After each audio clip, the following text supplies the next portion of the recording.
Welcome to a different kind of history, one that lives under floorboards and behind plaster, one that never asked to be seen.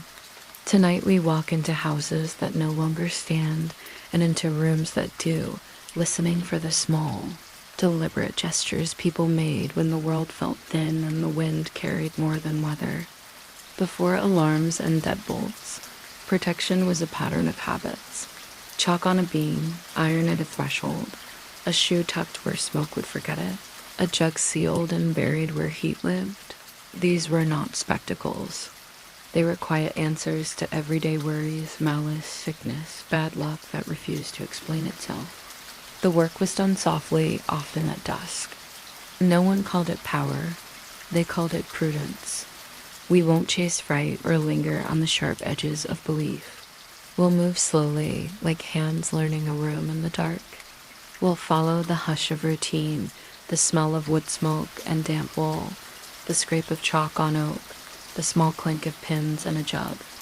And when we find a hidden thing pulled from a hearth by a modern builder, lifted from a cellar by a careful archaeologist, we allow it speak for the people who placed it there and then went back to their lives. Let your breath match the old house, in through the door, out through the chimney.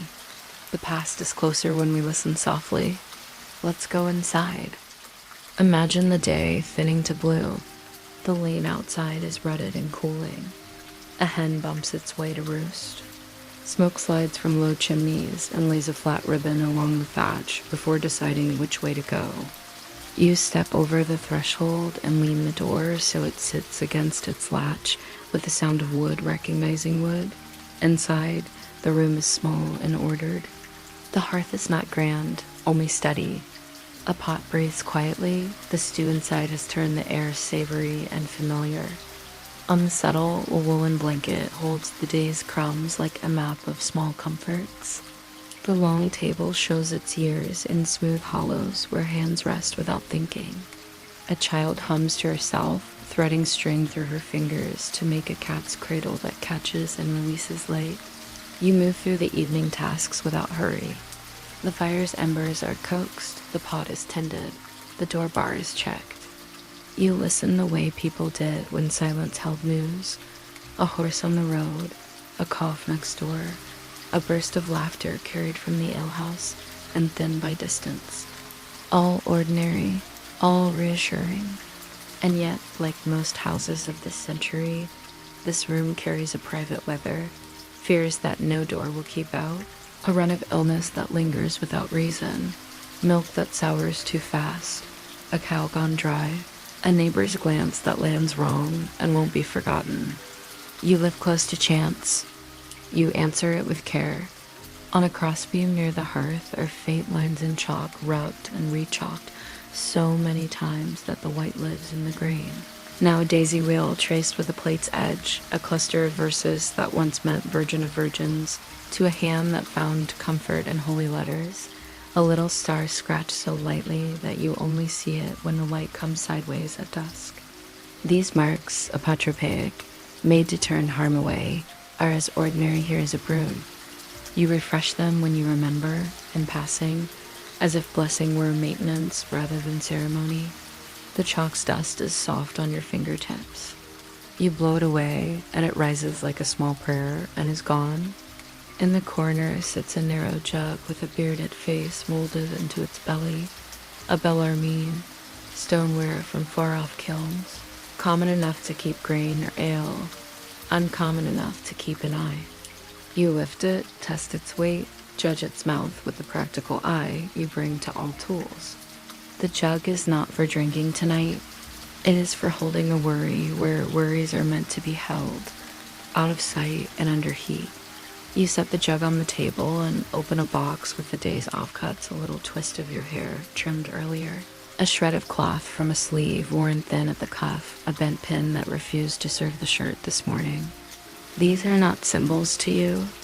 They are materials, bits of yourself and your house that have already learned your name. Into the jug go iron pins, small nails, a rusted hook, because iron is stubborn and remembers shape, a pinch of salt for its clean mind, a sprig of something green saved from the hedge. If the jug holds a little liquid, you let it. Water from a clean pail, ale left from yesterday. You do not speak grand words. You mutter the ordinary ones a person says when they want the world to behave. Keep off, stay out, be done. The mouth is stopped with wax or a leather cap tied down with string. The jug is now a task, sealed, fixed, ready to be placed where the house can make use of it. Later, with the house drowsy and the fire banked, you kneel on warm hearthstone and lift a loose brick from the back corner. The hole beneath smells of ash and old heat. You settle the jug there, edge it so it sits snug, and replace the brick. It is not a ceremony so much as tidying, like tucking a thorn under a sill to turn a draft. No one applauds. You sit back on your heels and listen to the fire. It accepts the work without comment. By the hearth irons hangs a small bundle you tied last spring, thread knotted 9 times around a twig of rowan, a straight pin crossed through the knot. It has grown dusty and will need replacing when the hedgerow's green. Above the door, behind the lintel where no one thinks to look, an old shoe sleeps, a child's, thin and bent, tucked heel first into a gap. It is not kept for sentiment. It is a decoy, a proxy for a human presence that might confuse what means harm. If a spirit or a sickness needs to borrow a path into your life, let it take the shoe's old road instead and lose itself there. On the table is a short knife you keep for cheese and apples. Your thumb finds the notch you cut in the handle last winter, a tiny nick that makes the knife yours and no one else's. You turn it in the lamplight and think idly of the mason who fixed the chimney, pressed last year the way he pressed his iron square against the jamb and scratched a sun into the soft lime before it set. He did it as easily as wiping his hands, a sign for good luck's sake, a mark that belongs to his trade and your wall equally. Before bed, you take up the chalk again and touch the old lines for a moment, not to make them new, but to remind your hands how the motion goes. The child sleeps in a pallet by the hearth, hair stuck to her cheek, hand flung open in the way children trust the world. You cover her with a blanket and tuck it under her heels. The pot has been moved from the hot spot so it will not scorch. The door bar sits in its shallow notch. The day has been closed. You bank the fire. The room darkens, leaving only the soft geometry of furniture and moonlight filtered by a wavy pane. From your bed you can see the hearth's dull glow, and behind it, the hidden thing you placed there, out of mind, but not out of the house's care. Your last thought before sleep is practical and small. In the morning, fetch water, turn the cheese. Mend the shirt, pick more chalk from the box if it's worn to a nub. Worry has been given a job tonight. You have done yours. Season's turn. The jug forgets the exact words you spoke to it and remembers only its purpose. The shoe settles deeper into its niche just so it chooses it. The chalk lines fade and return, like the breath of the house. Babies are born and held by the fire until pink returns to faces. Coughs move through and out again. A fox takes a hen and then leaves the yard alone for a while. Bad luck visits and is shown where to sit. Good luck does not announce itself. Through it all, the house is kept, not only by broom and bar and common sense, but by a little freighting of intention tucked where heat and smoke travel. Sometimes at night, the wind presses the door and asks a question with its shoulder. It is not answered. The bar holds. The marks hold. The jug holds. You sleep because holding is a job you've shared between wood, stone, chalk, iron, and the ordinary human wish that strangers keep to their own business. Centuries later, someone will lift the hearth to run a new pipe and find the jug sealed, heavy with pins gone brown. We'll pull a tattered shoe from the chimney breast and marvel at its smallness. We'll light a torch and find a faded daisy wheel cut into a beam. They will put on gloves, speak softly without knowing why, and carry the objects into the light. A museum will make a label. A catalog will assign a number. But in this room, your room, the things are not artifacts. They are housekeeping. You bank the fire for the last time tonight and close your eyes. The chalk dries. the jug warms. The house keeps its tiny promises. In most parishes, there was someone you visited when luck grew thin. Not a physician with Latin and long fees, and not a priest with duties already heavy, but a woman whose house smelled of dried herbs and clean ash, who listened without flinching when talk turned to things that don't fit neatly on a page. People called her a cunning woman, not because she deceived, but because she knew plants, prayers, household temperaments, the way fear settles in corners, and how to coax it out without making a riot of it. Her cottage stood where footpaths crossed close enough for a widow to walk after dusk, far enough that callers could pretend they happened to be passing. Inside, a table rubbed pale by use, a mortar and pestle with a noise like distant rain, bundles of rue, rosemary, mugwort, yarrow, a small psalter with ribbon markers, an almanac folded open to a page freckled with thumbprints, pens sorted into a little wooden box, a length of red thread, a drawer with iron odds and ends that never quite learned to be trash. Nothing theatrical. Everything tidy. She listened first. Listening was most of the work. The churn wouldn't come to butter. The baby's sleep soured after midnight. The cow's milk had thinned and went strange. A run of dishes chipped and no one swore an oath. A neighbor had looked too long at the bread as it rose and had said nothing nice. The cunning woman did not laugh. She put the kettle on.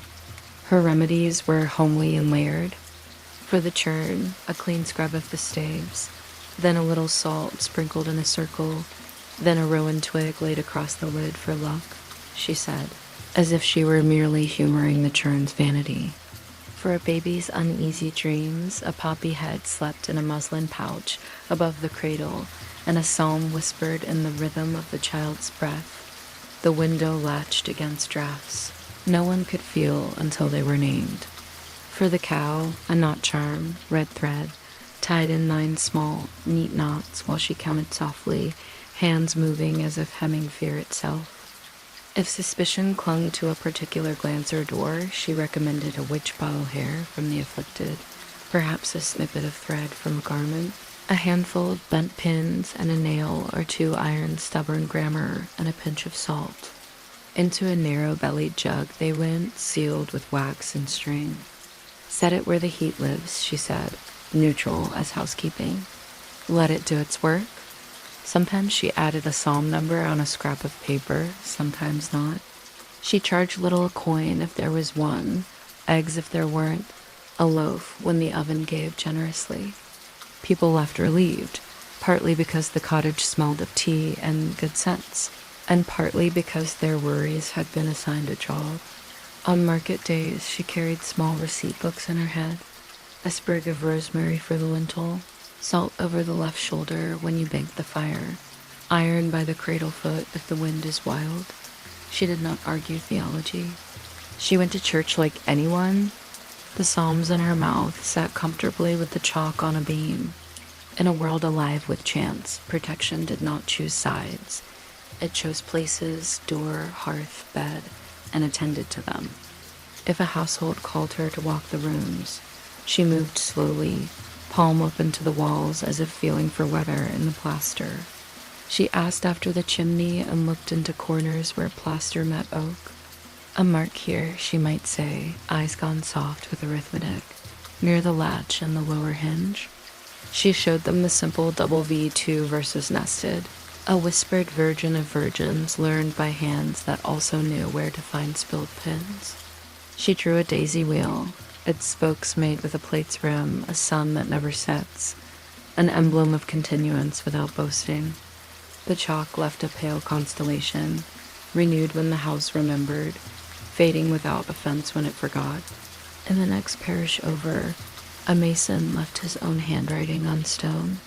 He traveled with a leather roll of chisels, a line, a square, and a sense of fitting that went beyond plumb and true. Manors called him when doorways sagged and chimneys wept.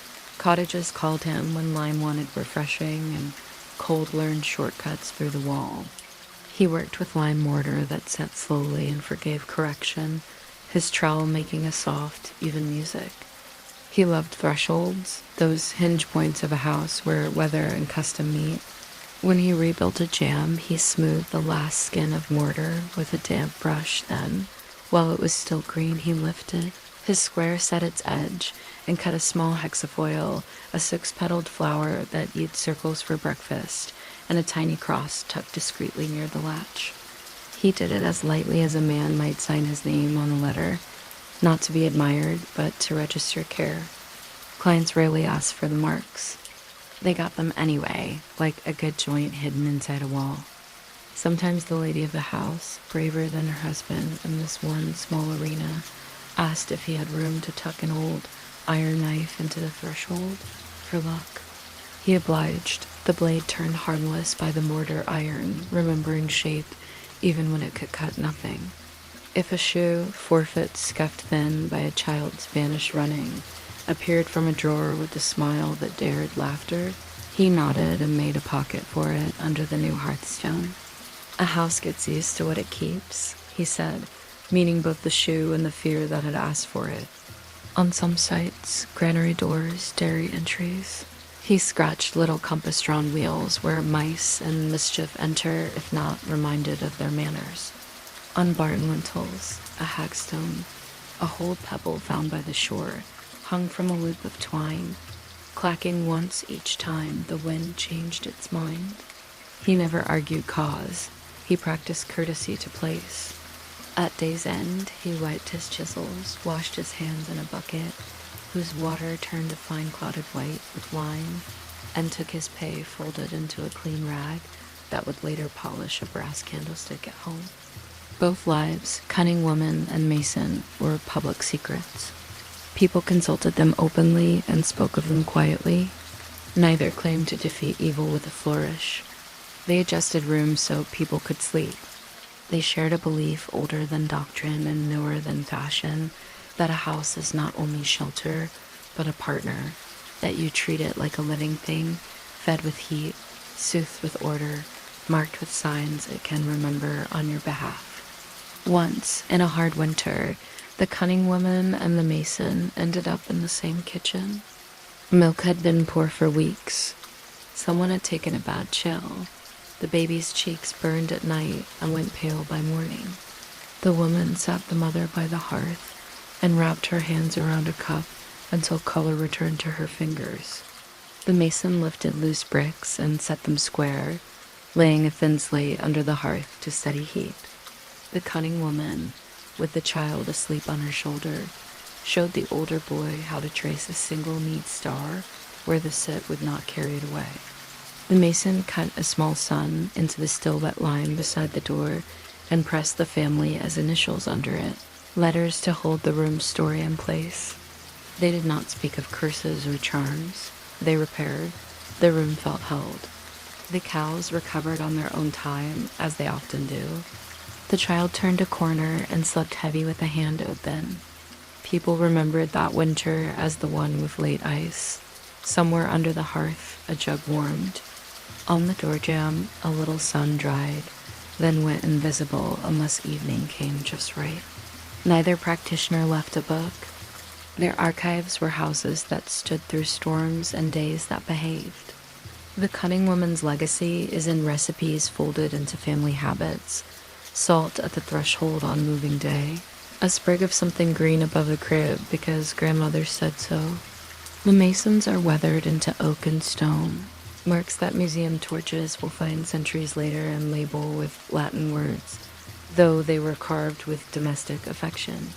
Their economy was modest, a coin, a loaf, a measure of ale sent home wrapped against spilling. Their ethic was strict. Do nothing that frightens, do everything that steadies. Share knowledge quietly. Walk away when a household is ready to take back its own keeping. If you step outside now and look at the lane and the last of the light, you can imagine both of them walking home by different routes, one with a bundle of herbs that rattle softly, the other with a chisel roll under his arm clicking like distant bells. The air smells of wood smoke and damp earth. Windows close. Dogs turn circles and settle. Somewhere under someone's hearth, A sealed jug holds a handful of worry in a place designed for heat to tame it. We will see their work again, but from the other side of time. Houses keep secrets kindly. They wait. And then one afternoon, when a floorboard lifts or a hearth is rebuilt, the room clears its throat and offers something back. Imagine a renovation in late light. Dust hangs in the beam from a bare bulb. The air smells of old plaster and cold brick. A builder slides a trowel into the ash line behind a chimney and finds the edge of a small stoneware jug, the bearded face of a Bellarmine just visible under soot. It is heavier than it ought to be. No one opens it, not here. It is wrapped in soft paper, set gently in a box, and a call is made to the local museum. Archaeology begins with manners. On site, a context number is given. A quick sketch notes where the jug slept, north jamb, hearth back, just below present floor. Photographs are taken without flash. The find goes into a tray lined with foam, a tag tied with pencil, not ink. The past likes pencils. They do not bleed.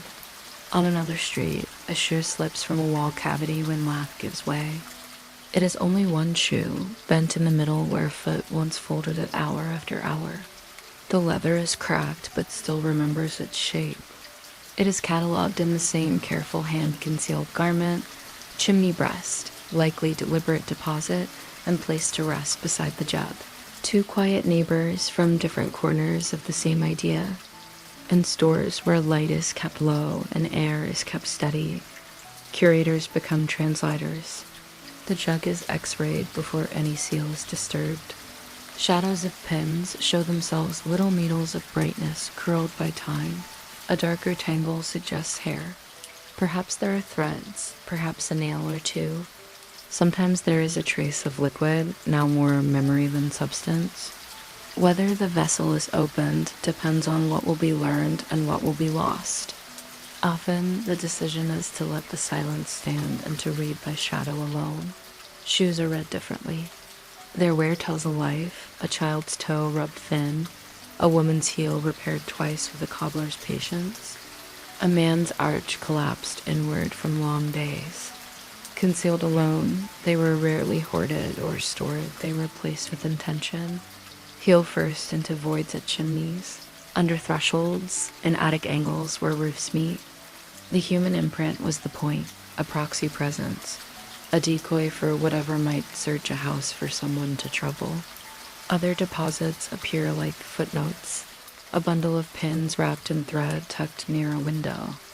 A small iron blade mortared into a door sill, a cat's remains discovered in a roof.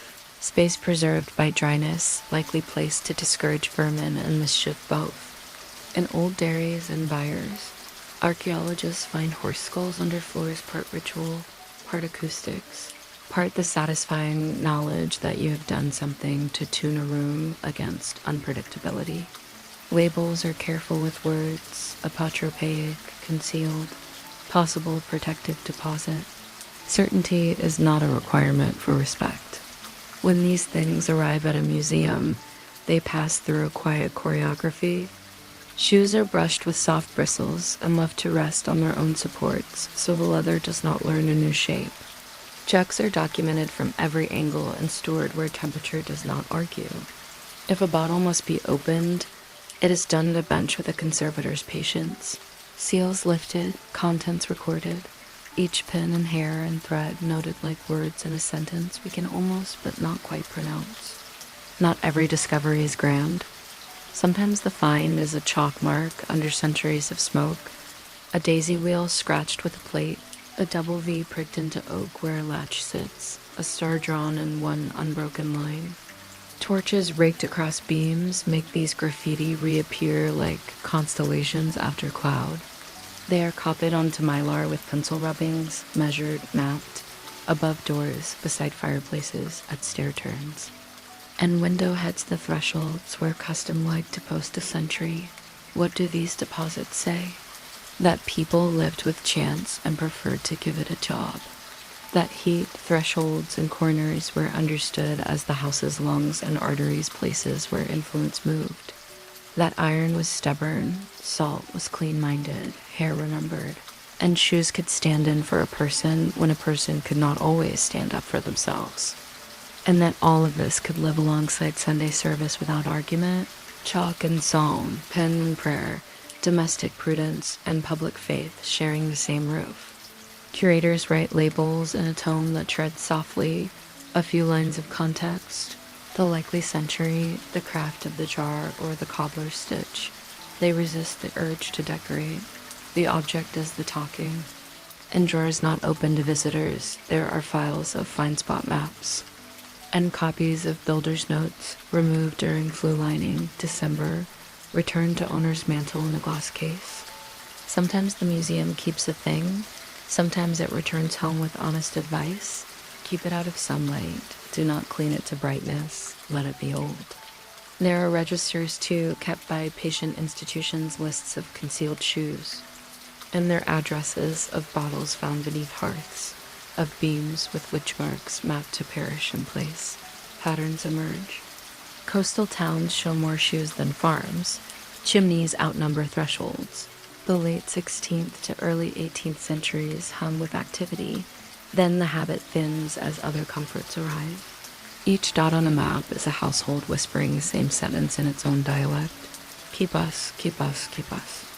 And there is the private archaeology that never meets a museum, a homeowner who on finding a shoe returns it to a new niche with a note tucked inside for the next finder, a contractor who after photographing a bottle reseals it gently and lays it back beneath a hearthstone in a house that has already learned to think of itself as protected. The ethics here are not universal, but the feeling is a wish to honor the old contract between house. An inhabitant, I will keep you, and you will keep me.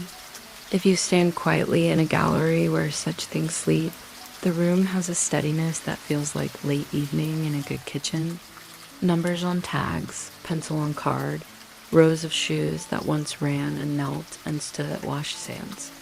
On a shelf, a jug that has not forgotten its purpose, even if no one asks it to work anymore. This is not a cabinet of curiosities. It is a register of care.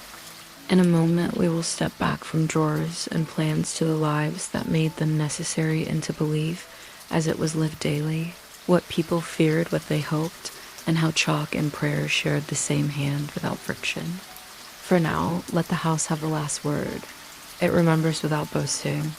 It keeps its promises under brick and beam, and when we uncover them, the polite thing is to nod, write it down, and close the floor gently. And now, 600 years ago, in a village in Essex, England, sunrise sifted through a shutter slit, rousing a woman in a bed space separated from her husband only by the narrowest of partitions. Beside her in bed, a babe stirred. On the hearth nearby, ashes slept around a dying ember. Before she rose, she made sure that nothing in the room disturbed her quiet. She shoved aside a book fallen off its shelf and moved a stool away from the hearth. Then she stirred the embers with a poker, sending sparks flying up the chimney breast. First light touched the ceiling where chalk marks ran like runic lines, a line to stop whatever goes bump in the night, another to stop bad dreams from seeping in, one more to protect against evil spirits wandering out of the marshes. She put the poker down and got out of bed. Fear in these houses was not a spectacle. It arrived the way fog does quietly, filling corners. It wasn't blood and thunder, but that didn't mean it wasn't there. Milk that refused to butter, a cough that lingered, a lamb that would not take the teat, a spark too eager in dry thatch.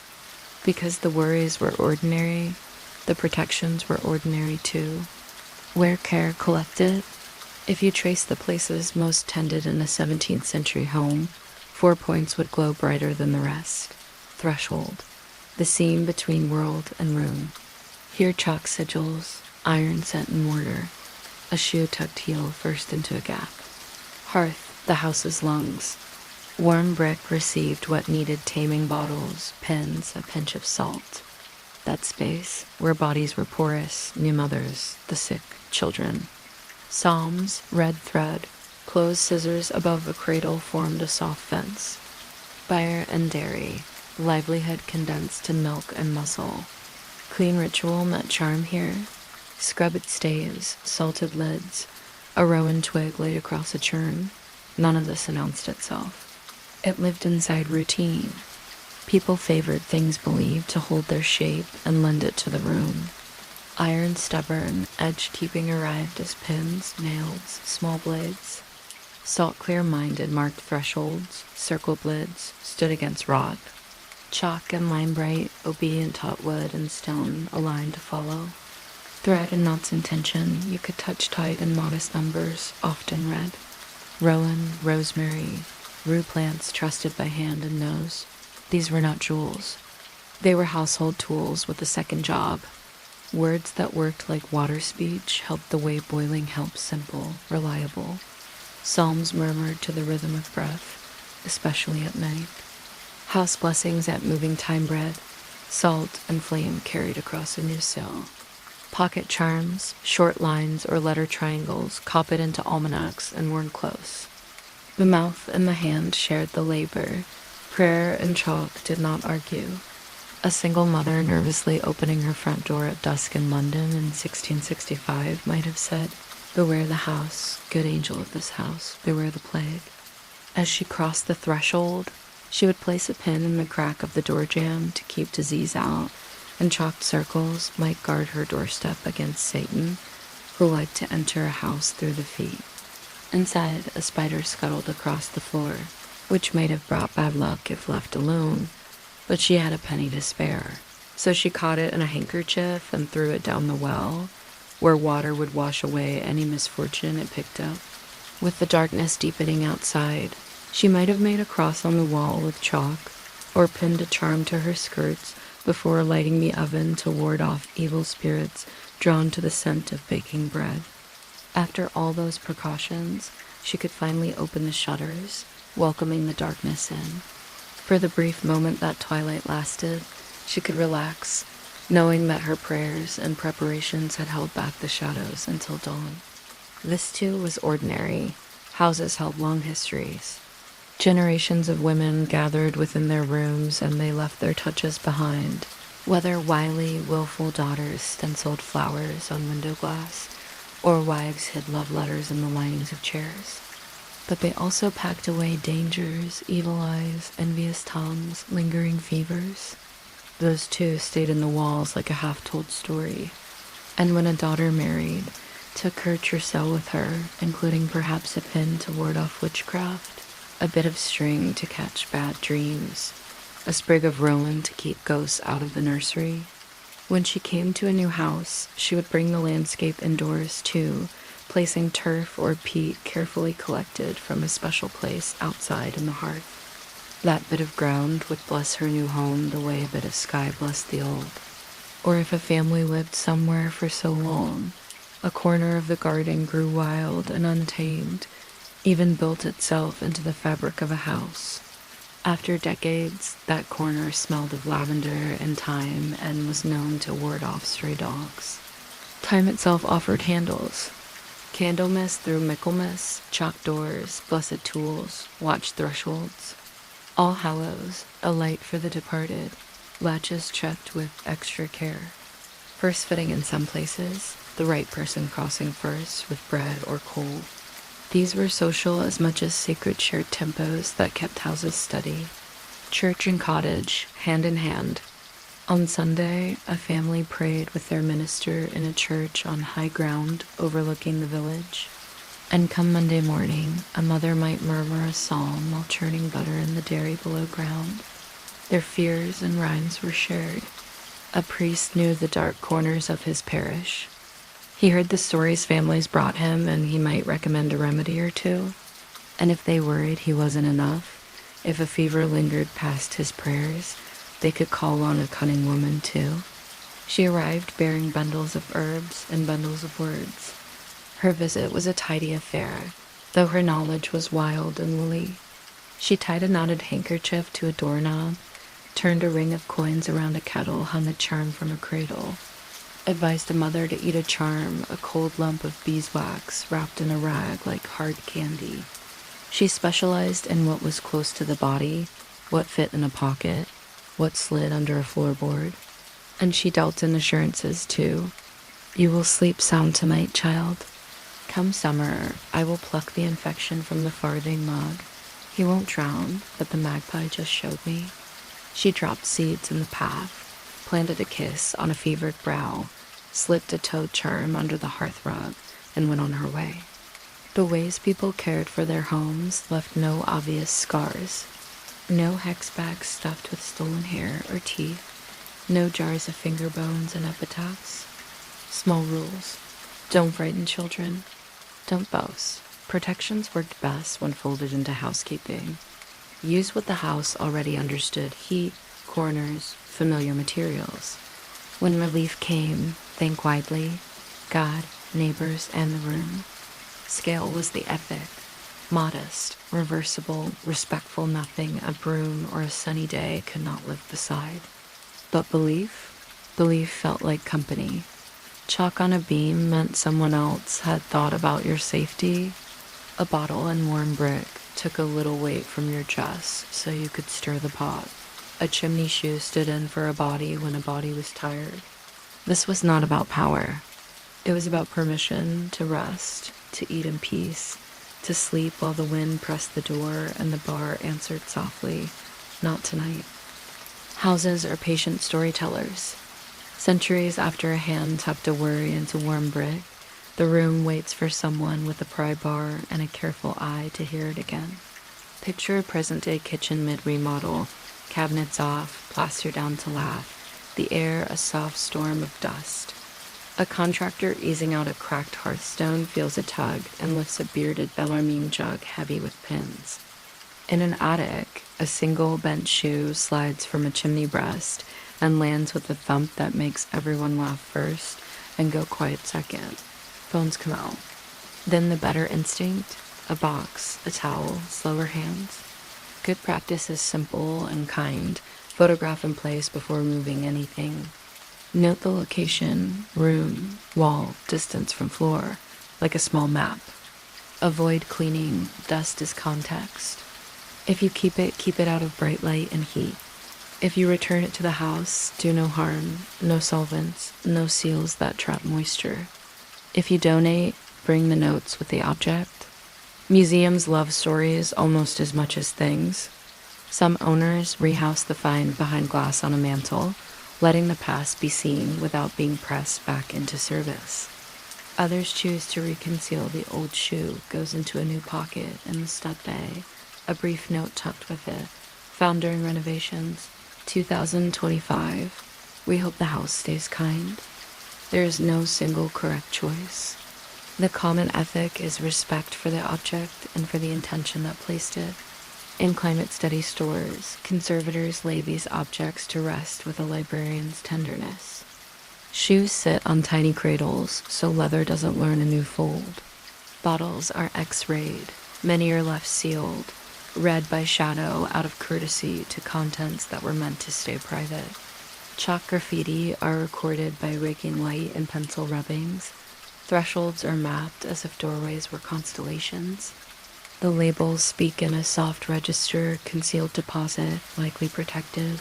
17th, 19th century, recovered beneath hearth. Registries accumulate the quiet scholarship of addresses in attics, and patterns slowly appear. Deposits clustering at hearths, shoes most often single and well-worn, marks concentrating at doors, windows, and stair turns. It is a map of care rather than fear. We have different materials. The impulse is the same. We wire our thresholds with light. We test smoke and CO alarms, monthly the modern chalk mark. We lay a doormat that says welcome. Hospitality itself is apotropaic. We put a nightlight in the hallway for a child whose courage is strongest by day. We set a timer so empty rooms pretend they're full.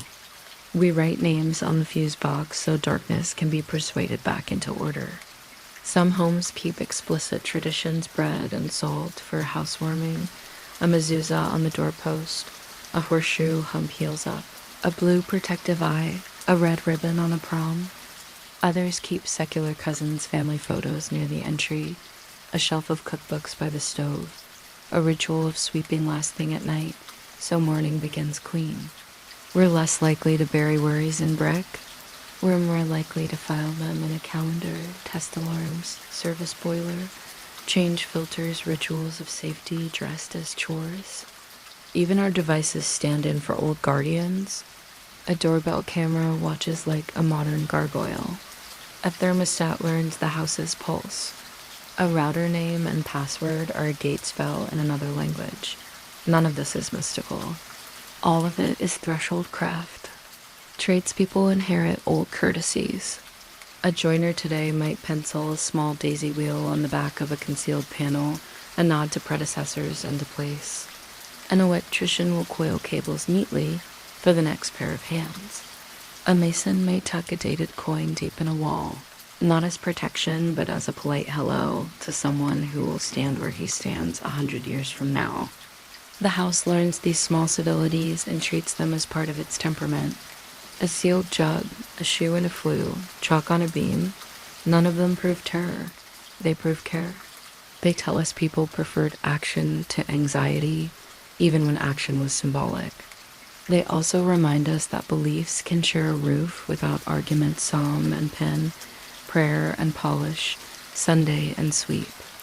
The point was never to dominate the unseen. It was to reassure the living so daily work could go on.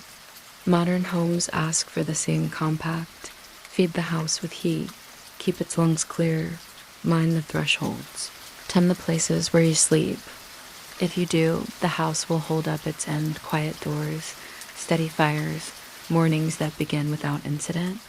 If a future renovation hands you a shoe or a bottle, pause, breathe. You are holding somebody's careful thought. Document, a photo, and a few lines in a notebook bring the past forward intact. Decide gently. Display, donate, or return it to the quiet. Each choice can be respectful. Tell the story. Houses remember through people. A note tucked in a frame or a folder is a small immortality. And perhaps, without ceremony, make one new ritual that suits the present. The first cup of tea by the door on moving day. A line in a home log each time the clocks change. A habit of saying goodnight to the kitchen by switching off the last light with an open palm. Little courtesies learned by rooms. Stand at your own threshold tonight and listen. You may hear only traffic or wind and leaves, but under that is the older sound, the house breathing with you. You do not need a bottle under the hearth to feel kept. You need the knowledge that someone, maybe you, has given the room its small instructions. The past is not asked to be reenacted, only remembered. What sleeps beneath the hearth teaches the same lesson as a green. Test light on a smoke alarm. Care can be quiet and still be enough. The room is quiet now. The day has folded itself into the corners, one by the door, one by the hearth, a softer one at the edge of the bed. You can almost hear the old gestures breathing softly beneath the newer paint. A chalk ring that once taught a wall to behave, a shoe that borrowed someone's footsteps and kept them as a decoy. A jug that held a worry where heat could work on it the way time works on most things. We walked through dusk in a small house and let our hands learn the room. We visited a cottage where a calm woman counted knots and gave stray fear a task. We watched a mason sign thresholds the way a careful person signs a letter lightly, without asking for thanks. We opened museum drawers where the past rests in a steady climate and speaks in pens, leather, lime, and pencil tags. And we listened to the ordinary ethics that ran through it all. Don't frighten, don't boast, use what the house already understands. None of this was about power. It was about permission. Permission to stir the pot, to mend the cup, to sleep while wind tried the latch. And the latch replied in its small voice, not tonight. People did not imagine they could rule the unseen. They arranged the scene, heat, corners, thresholds, until the room remembered what side it was on. You live in a different century with different tools, but the compact is the same. You mark your thresholds with light. You test the alarms when the clocks change. You keep a key in the same dish so your tired self can find it in the dark. You make a list on the fridge that looks, if you squint, like a row of little charms. Filters changed, batteries charged, windows latched, plants watered. Your house learns these courtesies and becomes easy to live with. If you ever find an old thing in a wall, a shoe bent in the middle, a bottle heavy with secret, a star scratched thin as breath treat it like a message that arrived on time, photograph it where it slept. Write down the spot like a map to your own front door. Decide gently to display, to donate, or to let it rest again, perhaps with a note for the next pair of hands. The past does not ask to be reenacted. It asks to be remembered kindly. Before sleep, you can make one small ritual of your own, nothing elaborate. Turn off the last light with an open palm. Touch the door once, the way you might pat a shoulder in passing. Place a glass of water where morning will find it. Say goodnight not to the dark, but to the room that keeps you. These are not spells, they are manners. Houses thrive on manners. Let the old protections settle back under their bricks and beams. Let the museum drawers close with their soft seals. Let the chalk dust of centuries drift back into wood grain. You have heard what the walls remember, that care can be quiet, and still be enough, that belief in housekeeping once shared the same hand, that a safe door, a steady fire, an untroubled bed, and unspoiled food are still the whole wish of home. Breathe with the house, slow in, slow out. The thresholds are minded. The night will do what nights do, and you do not need to help it. Somewhere, a tiny green light on a smoke alarm blinks its patient promise.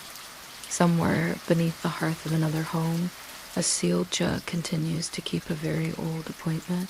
Here, now, you need only close your eyes and let the floor remember your steps. The walls remember your touch, and the bed remember your shape. Until next time, good night and sleep well.